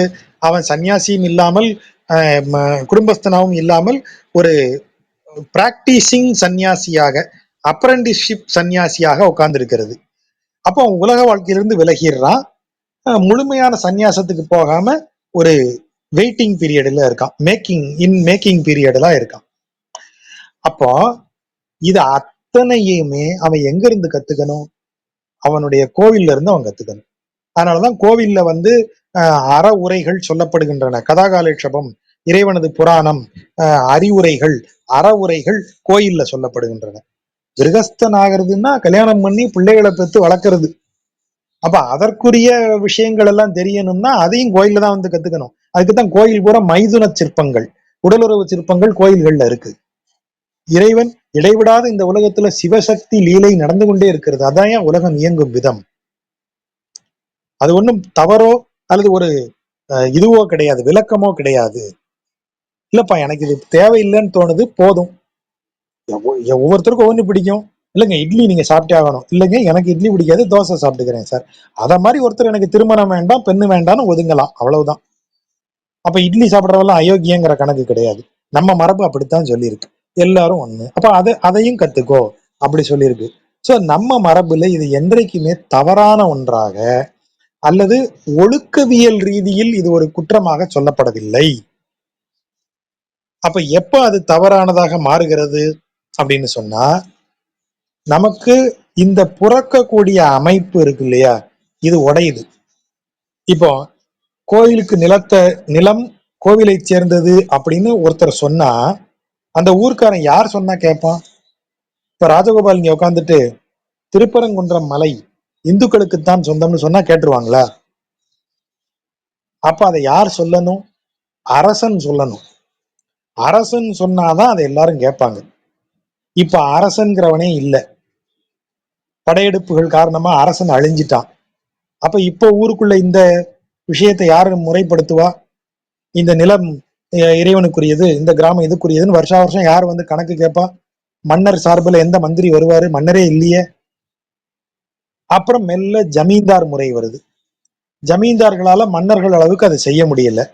அப்ப ஜமீன்தார்கள் மன்னரா இருக்கும்போது கோவிலை மட்டும் நம்பி இருந்த தேவதாசியர் அதற்கு பிறகு ஜமீன்தார்களை நம்பி இருக்க வேண்டிய நிலை வரும்போது ஜமீன்தார்கள் மன்னர்களை போல அல்ல, ஜமீன்தாருக்கும் அவங்க சேவைகளை செய்ய வேண்டி வந்தது.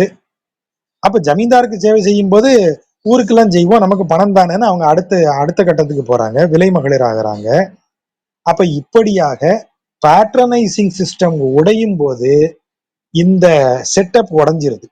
அப்ப இது தொடர்ந்து கொடுக்கப்பட்டு வந்த மரபார்ந்த கல்வி, மரபார்ந்த அறிவுல இடைவெளி விழுந்துருச்சு. அந்த இடைவெளியில நாம ஆங்கில கல்வி உள்ள வருது. ஆங்கில கல்வி வரும்போது விக்டோரியன் ஒழுக்கவியலும் சேர்த்து நமக்கு புகுத்தப்படுகிறது. அப்ப விக்டோரியன் ஒழுக்கவியலின்படி இது தவறு அப்படின்னு நம்ம ஒரு முடிவுக்கு வந்துடுறோம். இதுதான் இன்றைக்கு இருக்கிற பிரச்சனை. ஆகவே நமக்கு சிருங்காரம்ங்கிறது நமக்கு புதிது இல்லை, நமக்கு அது என்றைக்கும் ஏற்பில் இருக்கக்கூடிய ஒரு முறைதான். பெண் கவிஞர்கள் சங்க இலக்கியத்துல தலைவனை பிரிந்த துயரத்தை பத்தி எவ்வளவு பாடியிருக்காங்க. அவ பெண் கவிஞர்களுக்கு அப்படி அதை பாடி வெளிப்படுத்தக்கூடிய சுதந்திரம் ஒண்ணு இருந்திருக்குல்ல. இந்த வருஷம் கழிச்சு யோனி முலைன்னு எழுதி நவீன கவிதை எழுதினாலே அந்த பெண்களை எல்லாரும் ஒரு டைப்பா பாக்குறாங்க. ஆனா அப்போ அந்த பெண்கள் தலைவனை பிரிந்த துயரத்தை எல்லாம் எழுதியிருக்காங்க. அப்போ அந்த தமிழ் கூறும் நல்லுலகு அவங்கள யாரும் ஒன்றும் சொல்லவே இல்லையே. அவன் நமக்கு அப்படி ஒரு மரபு இருந்திருக்கு.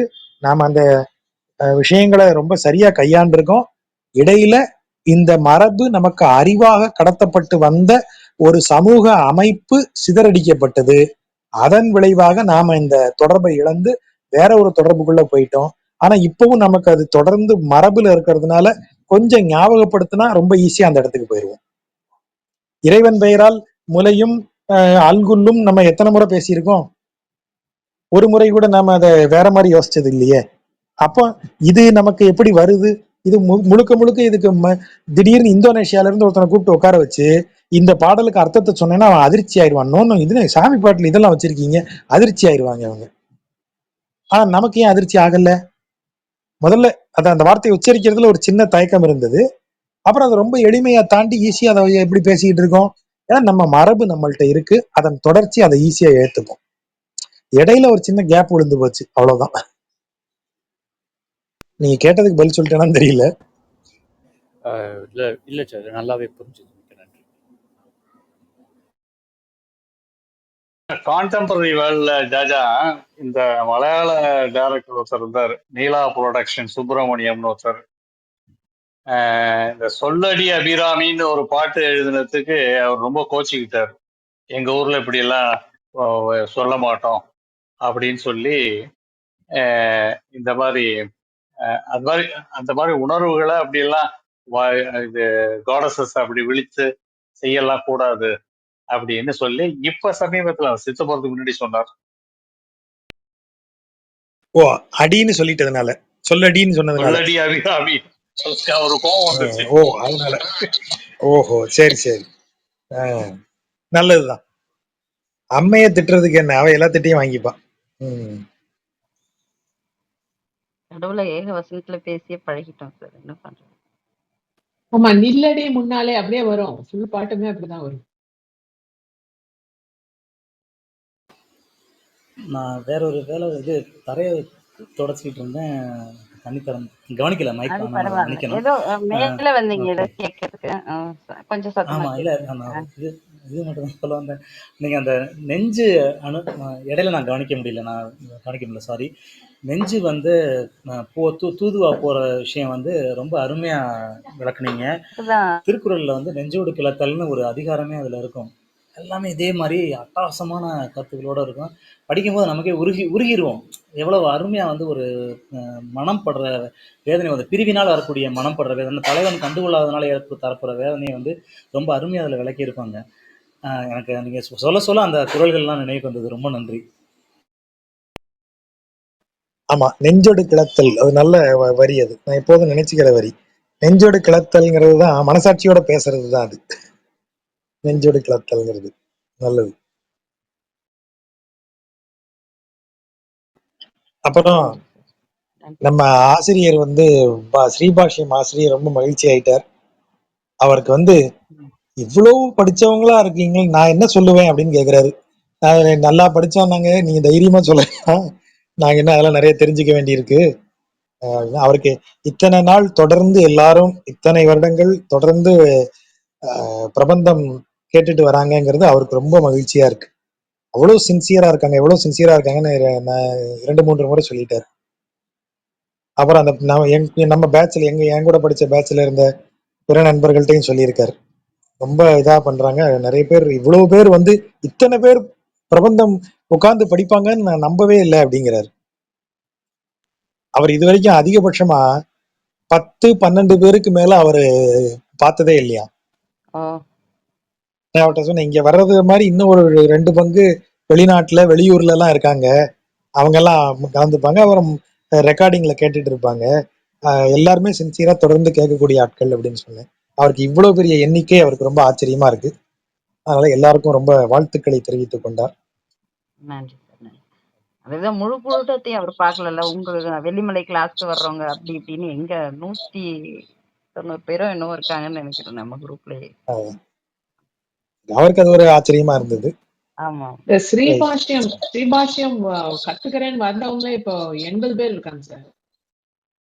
ஆமா, 80ல எவ்வளவு பேர் நிப்பாங்கன்னு பாப்போம். அது தெரியல சார், இருந்தாலும் 40 புத்தகம் வாங்கி அனுப்பியிருக்கேன், புக்கே முடிஞ்சிச்சுன்னு சொல்லிட்டாங்க சார். அவங்க அடுத்த பிரிண்ட் தான் போடணும்ட்டாங்க. ரைட், நல்லது.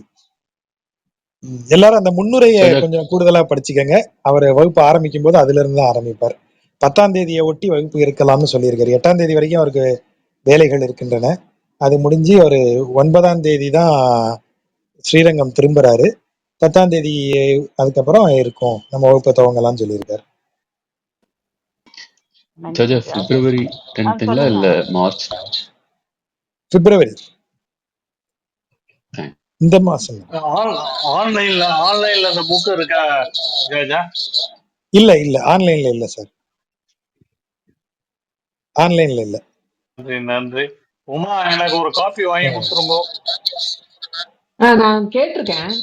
உங்களை மாதிரி இன்னும் 2-3 நிறைய பேர் கேட்டிருக்காங்க. ஆன் டிமாண்ட்ல போட சொல்லிடுவோம். அதான் சொல்லியிருக்காங்க. அது என்ன இருக்கு உள்ள வந்து தேடுறேன். நாமக்கல்ல ஏதோ புக் ஃபேர்ல இருக்காராம். சரி உள்ள சரி வந்து நீங்க வந்து ஃபுல்லா தேடிட்டு சொல்றேன்னு சொல்லியிருக்காரு. ஏதாவது சரி, எத்தனை காப்பி இருக்கு. நல்லது.